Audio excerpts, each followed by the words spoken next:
এখন স্ন্যাক্স প্ল্যান্টের ব্যাপারে আপনাদের কিছু নলেজ দেবো। এটা হচ্ছে স্ন্যাক প্ল্যান্ট। এটা ইনডোর প্ল্যান্ট।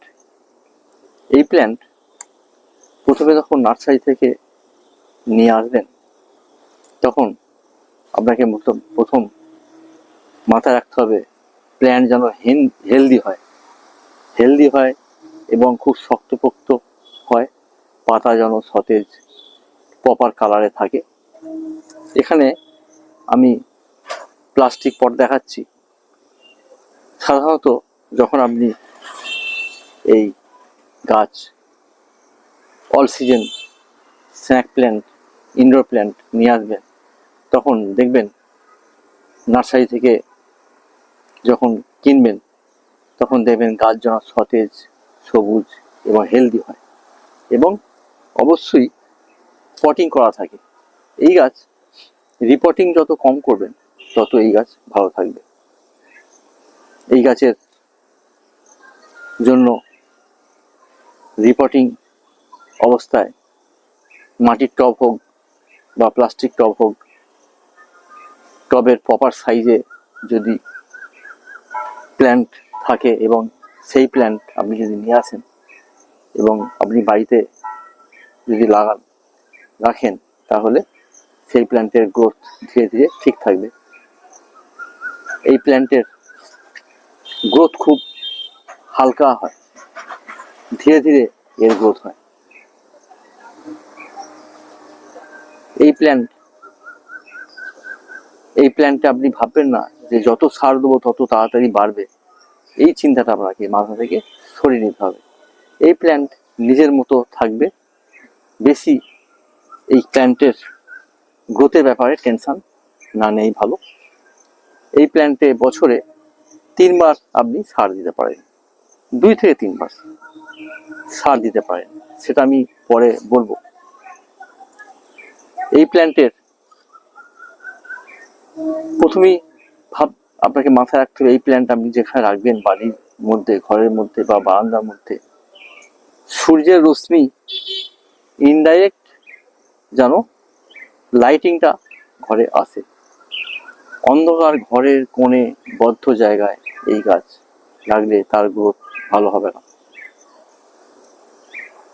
এই গাছ আপনি এমন জায়গায় রাখবেন ঘরের অংশে বা বারান্দার অংশে বা লবিতে, যেখানেই রাখেন না কেন, ডাইরেক্ট সানলাইট 8 ঘন্টা 1 ঘন্টা পেলে কোনো অসুবিধে নেই। আবার ডাইরেক্ট সানলাইট না পেলে ভালো। ডাইরেক্ট সানলাইট 8 ঘন্টা 1 ঘন্টা পাওয়ার পর যেন সানলাইট থেকে সে আবার সরে যায়, সানলাইটটা যেন চলে যায়। কন্টিনিউ সানলাইট এই গাছের ক্ষেত্রে সুবিধার নয়। তবে লাইট, ইনডাইরেক্ট লাইট অবশ্যই আসা চাই, সে বারান্দায় হোক, লবিতে হোক বা ব্যালকনিতে হোক বা ডাইনিং এর কোনো কর্নারে বা সাইডে, দেয়ালের সাইডে হোক, একটু আলোকিত জায়গায় এই গাছ সুস্থভাবে বেঁচে থাকে এবং এর গ্রোথ ঠিক থাকে, এর রং প্রপার থাকে। দেখুন এখানে স্ন্যাক প্ল্যান্টের বহু রকম ডিজাইন দেখা যায় পাতায়, ফানের মতো রং। এখানে একরকম রং দেখছেন, আবার এই গাছটা একরকম দেখছেন, আবার এর থেকে ডিপ কালার বা লাইট কালারেরও গাছ দেখা যায়। আমি ধীরে ধীরে আরো কালেকশন যখন থাকবে তখন দেখাবো। এই গাছের বাড়িতে আপনি যখন রাখবেন, ধুলোবালি পড়লে যখন গায়ে ধুলোবালি লেগে যাবে তখন একটা কাপড় ভিজিয়ে একটু জলটাকে নিংড়ে নিয়ে মুছে নিন। এইভাবে মুছে নিন। গাছকে চান করাবার প্রয়োজন নেই। যদি বেশি চান করান তাহলে এই ভিতরে যদি জলের স্পট বা জলের ড্রপ ঢুকে যায় তাহলে গাছের পাতাটা আস্তে আস্তে পচে যেতে পারে। একটা পাতারই এর অনেক ভ্যালু। ধীরে ধীরে একটা করে পাতা বার হয়, অনেক টাইম লাগে। এই গাছের পাতা দেখুন কেমন মোটা, এ থেকে প্রচুর অক্সিজেন নির্গত হয় এবং যার জন্য বলা হয় ইনডোর ইনডোরে রাখলে সেই ইনডোরের এনভায়রনমেন্টটাকে হেলদি করে মানুষের জন্য, অনেক হেলদি করে এবং বাতাসটা রিফ্রেশ করে। এই গাছের জল দেওয়ার ক্ষেত্রে আপনি যদি এটা কোনো প্লাস্টিক পট বা সেরামিক টব বা মাটির টবে রাখেন, নিচে হোল থাকবে, সেই হোল থেকে যেন জল ড্রেনেজ হয়ে বেরিয়ে যায় এবং ঘরের মধ্যে যাতে জল বয়ে না যায় সেই জন্য নিচে একটা প্লেট দেবেন। টবের নিচে অবশ্যই একটা প্লেট দেবেন, প্লাস্টিক প্লেট, যাতে অল্প জল সেখানে দাঁড়িয়ে যেতে পারে। নাহলে সেই জল ফ্লোরে চলে গেলে ফ্লোর নোংরা হবে বা কেউ পড়ে যেতে পারে। জল এই নয় যে আপনি ডেইলি জল দিচ্ছেন, যত জল তত গাছের গ্রোথ, এই ভাবনা চিন্তাটা আপনাকে মাথা থেকে সরিয়ে নিতে হবে। গাছের মাটি একটু শুকোলে তবেই জল দেবেন। সপ্তাহে 1 দিন দিলেও চলে, 10 দিনে 1 দিন দিলেও চলে, যে ওয়েদারে যেমন। গরমকালে একটু বেশি লাগে, 6 দিন 4 দিন 5 দিন পর, আর শীতকালে অনেক কম লাগে, বর্ষাকালে কম লাগে। অল্প জল দিন, মাটিটা ভিজবে, ভিজে নিচে পর্যন্ত যেন চলে যায়। আপনি 2 কাপ একটা টবে, 6 ইঞ্চি টব হলে 3 কাপ 4 কাপ 4 কাপ জল দিলেই পুরো মাটিটা ভিজে যাবে। তবে যখন জল দেবেন দেখবেন মাটিটা যেন উপর থেকে নিচে পর্যন্ত ভেজে, এই নয় খালি উপরের অংশটা ভিজে গেল তো আর শুকনো থাকলো, সেরকম নয়। হালকা হালকা 2-4 ফোঁটা ড্রেনেজ হয়ে নিচে প্লেটের মধ্যে জমলে ভালো। তারপর মাটি শুকোলে আপনি আস্তে আস্তে বুঝে বুঝে জল দেবেন। এই গাছকে চান করাবেন না, আগেই বললাম। আর আপনি 10 দিন 15 দিন পর যখন গাছের গায়ে নোংরা লেগে থাকে তখন মুছে নিতে পারেন। তবে যদি পরিষ্কার থাকে মোছার প্রয়োজন নেই। সারের ক্ষেত্রে আপনার গোবর সার, সিজন গোবর সারকে জলে ভিজিয়ে কয়েক ঘন্টা রেখে সেই জল আপনি দিতে পারেন একটা টবে 3 কাপ 4 কাপ। আবার ভার্মি কম্পোস্ট, তাকেও জলে ভিজিয়ে 3-4 ঘন্টা জলে ভিজিয়ে রেখেও দিতে পারেন। আবার এই গাছের চারিদিকে মাটিটা একটু খুশে দিয়ে ভার্মি কম্পোস্ট এমনি একটা গাছে চা চামচের 5 কাপ 6 কাপ 5 চামচ 6 চামচ করে আপনি একটু গোল করে ফেলে দিলেন, একটু খুশে দিলেন, মাটি ফেলেও দিতে পারেন, উপরে একটু জল দিয়ে দিলেন। আর অথবা এগুলো সব সার মিশিয়ে দেওয়ার দরকার নেই, কখনো ভার্মি কম্পোস্ট দিলে আর গোবর সার দরকার নেই, আবার গোবর সার দিলে ভার্মি কম্পোস্ট দরকার নেই। আবার দুটো না দিলে আপনি সর্ষে খোল ডাস্ট একটা গাছে 3-4 চামচ, 4 চামচে 3-4 চামচ ঘুরিয়ে দিয়ে দিলেন, একটু খুশে দিলেন, তাতে জল দিয়ে দিলেন, সেটাও হয়। আবার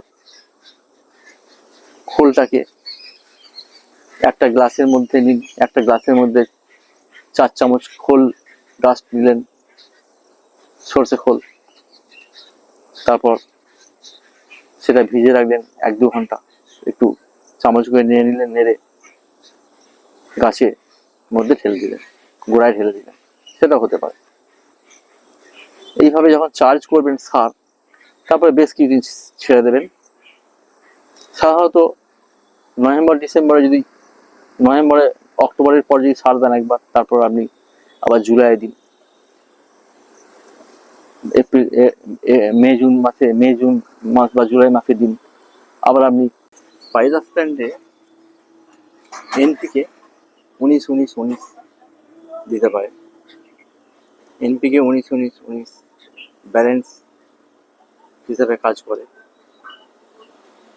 1 চামচ 1 লিটার জলে গুলে একটা পলিপ্যাক বা টবে 50 থেকে 100 ml দিতে পারেন। যদি ছোট টব হয় 50 ml, অর্থাৎ চা কাপের 3 কাপ।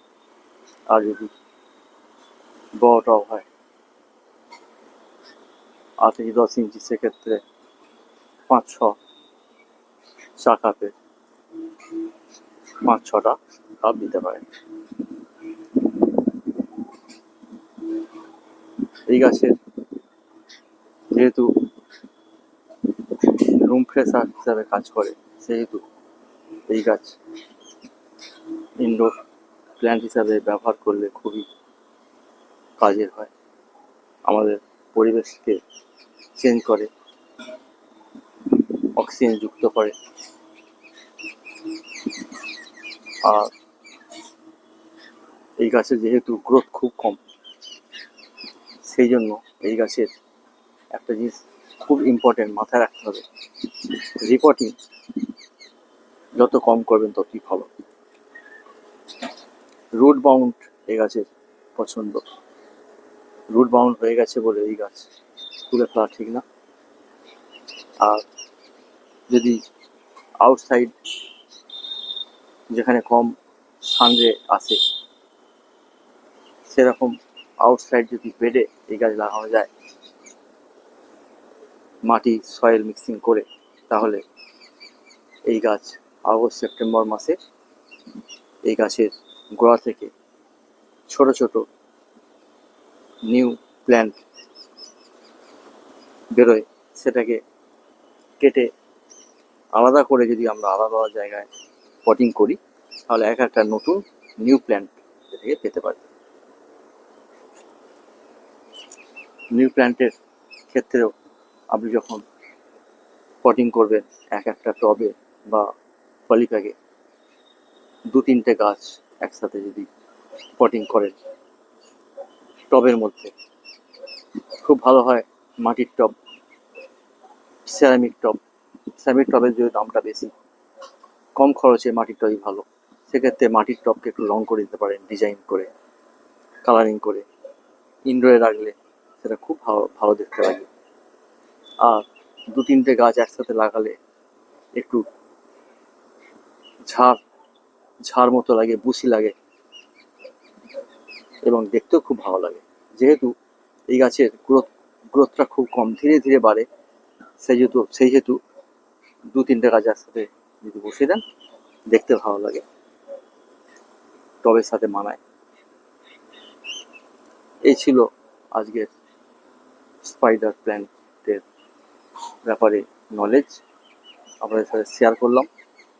সাবস্ক্রাইব করে পাশে থাকবেন। পরবর্তীকালে আমি এই স্পাইডার প্ল্যান্টের সয়েল মিক্সিং দেখাবো অন্য ভিডিওতে, এবং বর্ষার শেষের দিকে আমি দেখাবো কিভাবে রিপোর্টিং বা পটিং করা হয়। ভালো থাকবেন, পরে দেখা হবে অন্য ভিডিওতে। ধন্যবাদ।